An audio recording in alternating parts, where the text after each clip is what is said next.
Good morning. My name is Rabbi Lesser, Director of Pastoral Care here at Gurwin Jewish. I hope everyone had a wonderful week.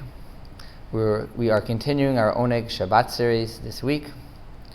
Now that we've changed the clock, Shabbat begins approximately 6:50 in the evening as opposed to 5:50. Everyone should be aware, and Shabbat comes out. Shabbat ends approximately 8 p.m. on Saturday night. Shalom Aleichem, Malachei Ashoreis, Malachei Elyon. Mi Melech Malchei Amlochim HaKadosh Baruch Hu. Shalom Aleichem, Malachei Ashoreis, Malachei Elyon. Mi Melech Malchei Amlochim HaKadosh Baruch Hu.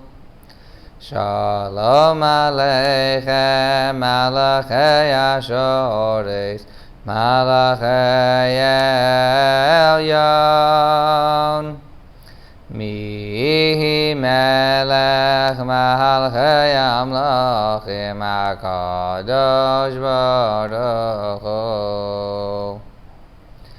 V'achem leShalom, Malachei Shalom, Malachei Elyon. Mi Melech Malchei Amlochim HaKadosh Baruch Hu. V'achem leShalom, Malachei Shalom, Malachei Elyon. Mi Melech Malchei Amlochim HaKadosh Baruch Hu. V'achem leShalom, Malachei Shalom, Malachei Elyon. Mi Melech Malchei Amlochim HaKadosh Baruch Hu. Baruch Hu ni leShalom, Malachei Shalom, Malachei Elyon. Mi Melech Malchei Amlochim HaKadosh Baruch Hu. Baruch Hu ni leShalom, Malachei Shalom, Malachei Elyon. Mi Melech Malchei Amlochim HaKadosh Baruch Hu. Baruch Hu ni leShalom, Malachei Shalom, Malachei Elyon. Mi Melech Malchei Amlochim HaKadosh Baruch Hu. Tzedchem leShalom, Malachei Shalom, Malachei Elyon. Mi Melech Malchei Amlochim HaKadosh Baruch Hu.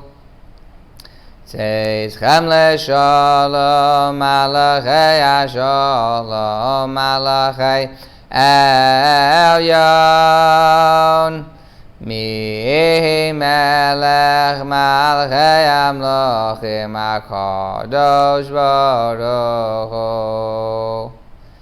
Tzedchem leShalom, Malachei Shalom, Malachei Elyon.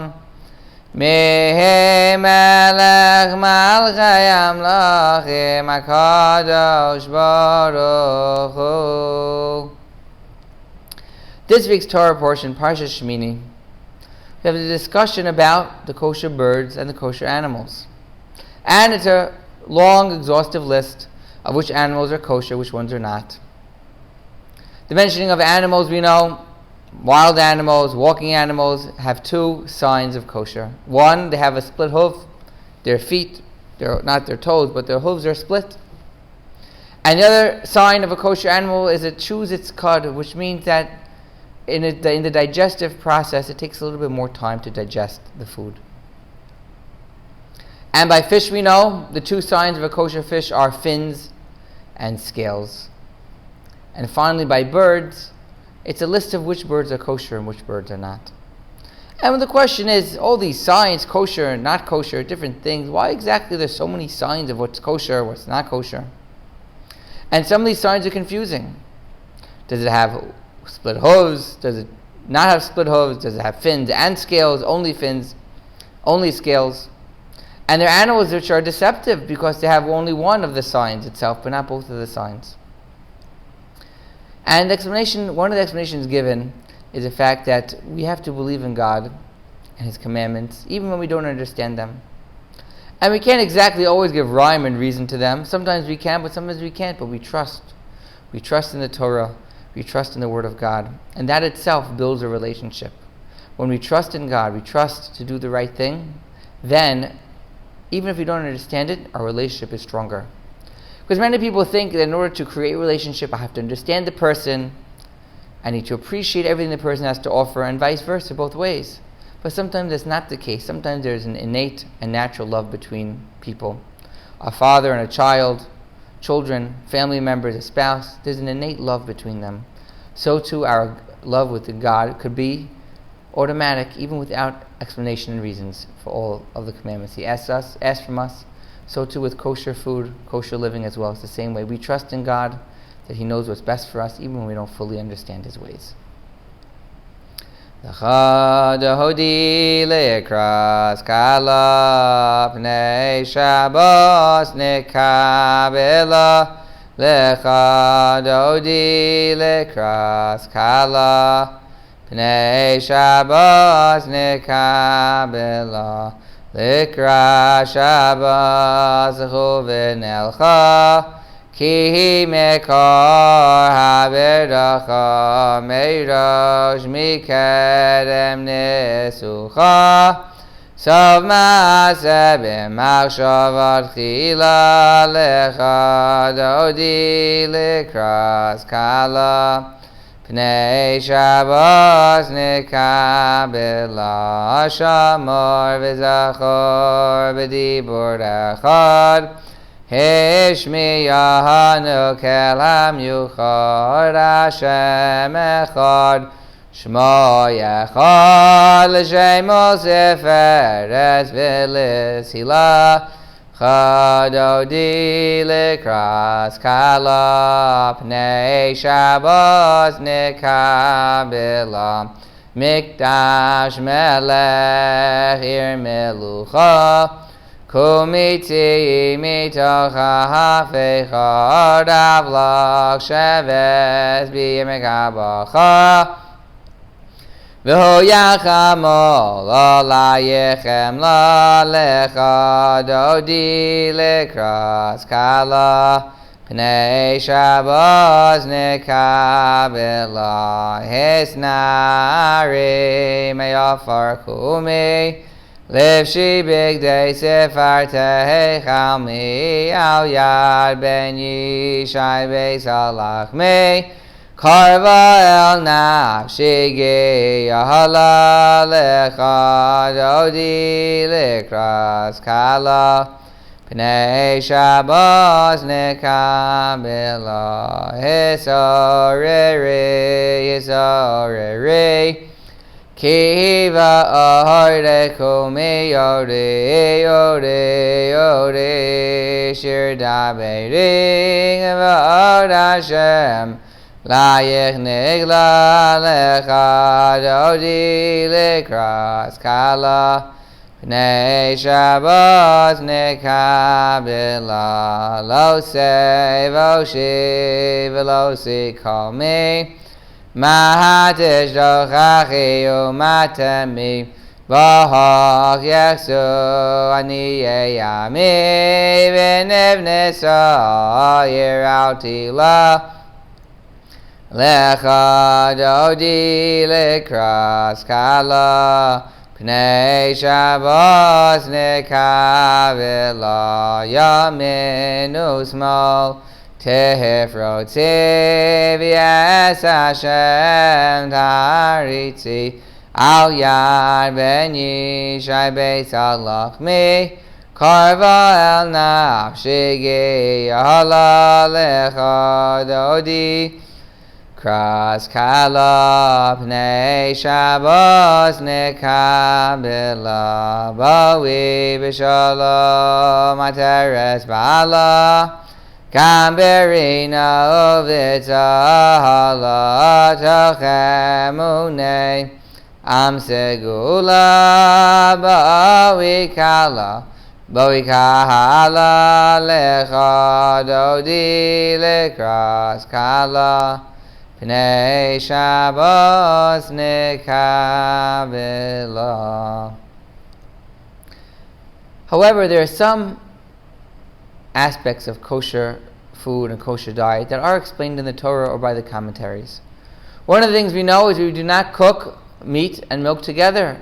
One of the fundamental principles of kosher is we don't cook or don't serve, we don't eat meat products and dairy products together. And the way the Torah explains this prohibition is very unusual. It says one shall not cook a child in its mother's milk. Should not cook a goat, which is meat, in its mother's milk and dairy.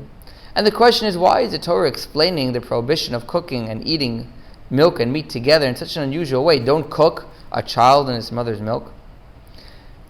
What about if it's not the mother's milk, a different milk? What happens if you're not cooking? Maybe you're doing other elements of eating the food. And the explanation is really beautiful. That yes, there are many scenarios where you're not cooking in the mother's milk, or you may be doing other type of food processing.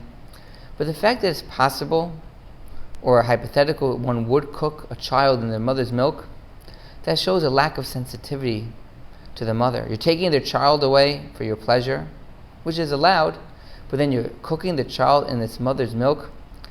You've gone too far if you've done that.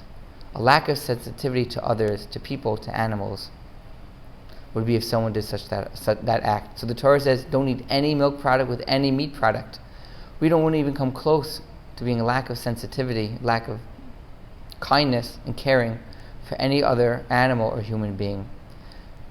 So certainly there are elements of kosher which teach us sensitivity, teach us what's right and what's wrong, and ultimately comes down to following the Word of God in a respectful manner, but also not to forget about other people, other creatures of God, other humans, other beings, all of the world, which is all of God's creation. Treat every single one with the appropriate respect they deserve.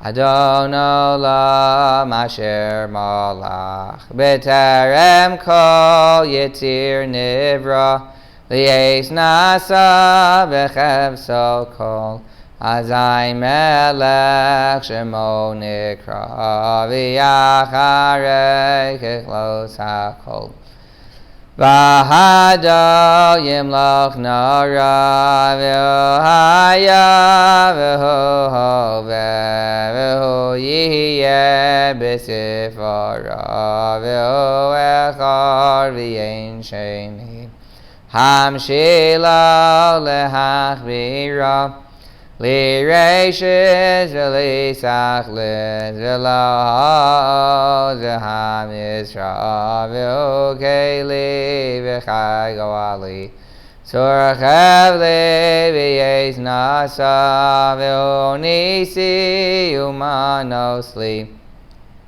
Nas kotzi b'yom ekra b'yahado avkid ruchi V'yez ishan v'yahira v'yimruchi v'yasi Ado shem li v'lo ira.